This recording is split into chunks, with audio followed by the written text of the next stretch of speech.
খুবই গুরুত্বপূর্ণ দুটি ঘটনা ঘটেছে। একটি হচ্ছে প্রধান উপদেষ্টা ডক্টর মোহাম্মদ ইউনূস বিশ্বের শীর্ষ ধনী এবং যুক্তরাষ্ট্রে এই মুহূর্তে অত্যন্ত প্রভাবশালী একজন ব্যক্তি ইলন মাস্কের সঙ্গে ফোনে কথা বলেছেন।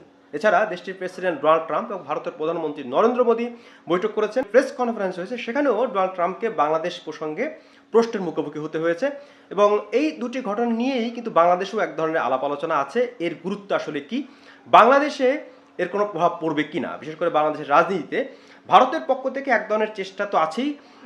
বাংলাদেশ নিয়ে তাদের একটা হিসাব নিকাশ আছে। প্রধান উপদেষ্টা ইলন মাস্কের সঙ্গে এই যে ফোনে কথা বললেন, এর তাৎপর্য কি এবং তারা সেখানে আসলে কি নিয়ে আলোচনা করেছেন। প্রধান উপদেষ্টার প্রেস উইং থেকে এ নিয়ে জানানো হয়েছে যে মূলত ইলন মাস্ক এবং প্রধান উপদেষ্টা স্টারলিংক স্যাটেলাইট ইন্টারনেট নিয়ে আলোচনা করেছেন। এটা হচ্ছে মূলত ইলন মাস্কের একটি কোম্পানি এবং খুব বিশ্বে একটা নাম করা একটি company Starlink. High speed internet তারা দিয়ে থাকেন।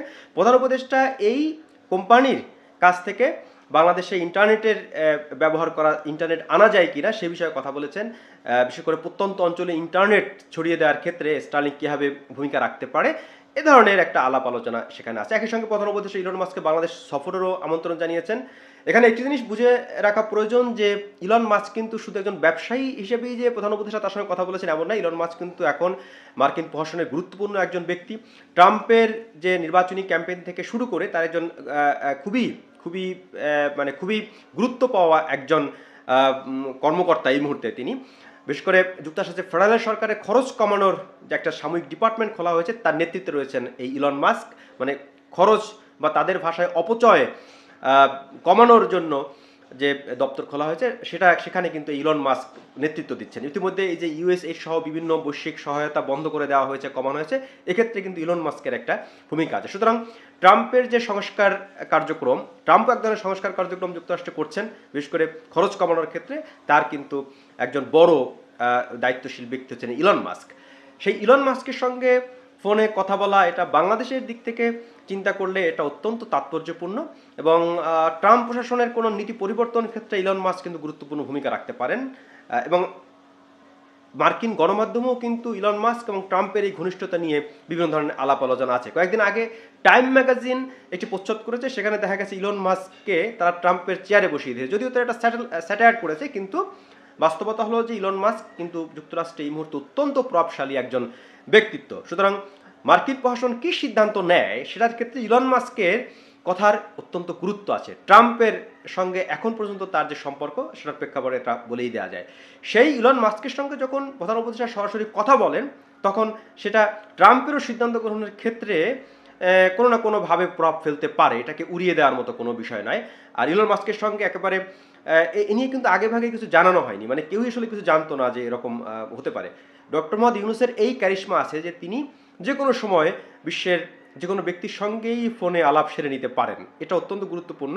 বাংলাদেশের মতো একটি দেশের জায়গা থেকে সেই দেশের কোনো ব্যক্তিকে এরকম প্রভাবশালী ব্যক্তিরা খুবই গুরুত্ব দেবেন, এটা কিন্তু ভাবা যায় না। নর্মালি এটা হয় না। অনেক সময় বাংলাদেশের যারা সরকার প্রধান হিসেবে এর আগে দায়িত্ব পালন করছেন তারা এরকম বড় ব্যক্তিদের সঙ্গে সাক্ষাৎ করা বা একটা বৈঠকের জন্য অনেক লবিং তদবিরও করতে হয়, কিন্তু ইউনূস কিন্তু তার প্রয়োজন নেই। তিনি যে কারোর সঙ্গেই কিন্তু ফোনে আলাপ সেরে নিতে পারেন। এই ক্যারিশমা একজন বিশ্বনেতা হিসেবে তার রয়েছে। সেক্ষেত্রে বলবো যে এটা অত্যন্ত ভালো একটা পদক্ষেপ হয়েছে। বিশেষ করে ট্রাম্প এবং মোদির যে বৈঠক, সেই বৈঠকের আগে এই যে ফোন আলাপ, এটা একটা বড় স্টেপ বলতে হবে ইউনূসের কাছ থেকে।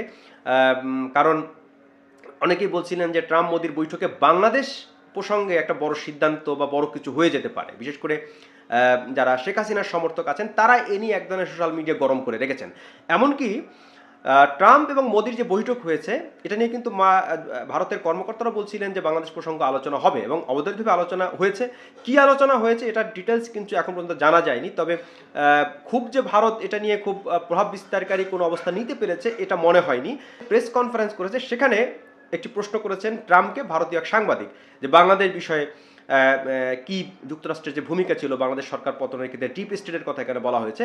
ট্রাম্প কিন্তু এটা উড়িয়ে দিয়েছেন এবং তিনি এই প্রশ্নের উত্তর দেওয়ার জন্য মোদির দিকে ঠেলে দিয়েছেন যে আপনিই বরং এটার উত্তর দিন, এরকম একটা অবস্থা। অবশ্য অনেকে এটাকে ভুলভালভাবে সামনে আনছেন। অনেকে বলছেন যে ট্রাম্প মোদির কাছে বাংলাদেশকে ছেড়ে দিয়েছেন, এমনটিভাবে অনেকে সামনে আনার চেষ্টা করছে। আসলে ওই পার্টিকুলার প্রশ্নটি ট্রাম্প মোদির কাছে ছেড়ে দিয়েছেন, যদিও মোদি সেই প্রশ্নের উত্তর না দিয়ে তিনি ইউক্রেন রাশিয়া যুদ্ধের দিকে চলে গেছেন। ট্রাম্পের কাছে যখন এই প্রশ্নটি করা হয় তখন তিনি এই ভারতীয় সাংবাদিকের ইংরেজিটি ভালো করে বোঝেননি, ফলে তিনি অনুবাদকের সহায়তা নিয়েছেন এবং পরে ট্রাম্প এই প্রশ্নের উত্তর দেওয়ার জন্য মোদির দিকে ঠেলে দিয়েছেন। কিন্তু শেখ হাসিনার সমর্থকরা এটাকে নিয়েছেন এভাবে যে ট্রাম্প মোদিকেই বাংলাদেশের দায়িত্ব হস্তান্তর করেছেন, বাংলাদেশ বিষয়ে কি হবে না হবে। আসলে তেমনটি নয়, মূলত ওই পার্টিকুলার প্রশ্নটির উত্তর দেওয়ার জন্যই ট্রাম্প মোদির কাছে মোদির দিকে এটা ঠেলে দিয়েছেন। ট্রাম্প নিজের সরাসরি কোনো উত্তর দেননি। ইলন মাস্কের সঙ্গে প্রধান উপদেষ্টার যে আলাপ আলোচনা, এটা আপাত দৃষ্টিতে মনে হতে পারে যে এটা শুধু একটা স্টারলিংক ইন্টারনেট নিয়ে আলোচনা, যদিও পুরো আলোচনা জুড়ে এটাই গুরুত্ব পেয়েছে স্টারলিংকের ইন্টারনেট বাংলাদেশে ঠিক কতটা আনা সম্ভব হবে, আর এলেও সেটা ঠিক কত শতাংশ মানুষ ব্যবহার করতে পারবে, এটা নিয়ে প্রশ্ন আছে। কারণ এটা অত্যন্ত এক্সপেন্সিভ, অবশ্য দ্রুত গতির ইন্টারনেট, এ ধরনের ইন্টারনেটের প্রয়োজন রয়েছে, বিশেষ করে কর্পোরেট ক্ষেত্রে এটার প্রয়োজন রয়েছে, কিংবা যদি কোনো ইন্ডিভিজুয়াল যাদের এই দ্রুত গতিসম্পন্ন ইন্টারনেট প্রয়োজন হয় তারা যদি ব্যবহার করতে চায়, এটা ভালো, এটা খারাপ নয়।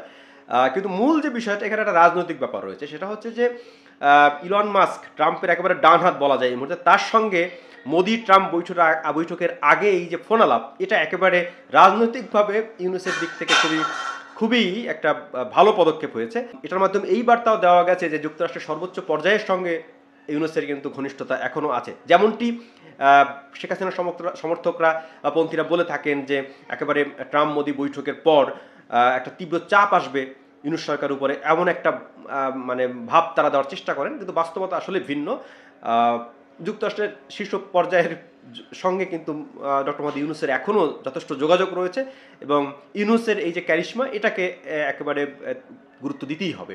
এক্স্যাক্টলি ট্রাম্প এবং মোদির বৈঠকের আগে ট্রাম্পের সবচেয়ে কাছের বা প্রভাবশালী একজন ব্যক্তির সঙ্গে এই আলাপ, এটার রাজনৈতিক গুরুত্ব অত্যন্ত বেশি এবং আপাত দৃষ্টিতে মনে হচ্ছে যে ট্রাম্প এবং মোদির যে আলোচনা হয়েছে সেখানেও মোদির দিক থেকে অবশ্যই বাংলাদেশ প্রসঙ্গ ট্রাম্পের সামনে তোলা হয়েছে, কিন্তু খুব একটা গুরুত্ব পেয়েছে এমনটি এখন পর্যন্ত মনে হচ্ছে না। অবশ্য কয়েকদিন পরেই এটা নিয়ে খবরাখবর প্রকাশিত হতে পারে, তখন বোঝা যাবে যে আসলে ট্রাম্প মোদির যে ভাবনা বাংলাদেশ প্রসঙ্গে সেটাকে গুরুত্ব সহকারে নিয়েছেন কিনা। তবে এখন পর্যন্ত বলা যাবে যে ইউনুসের পক্ষ থেকে যে পদক্ষেপ নেওয়া হয়েছে তাতে মোটামুটি ভাবেই ভারতের যে চেষ্টা বা অপচেষ্টা যেটাই বলি না কেন সেটা মাঠে মারা গেছে।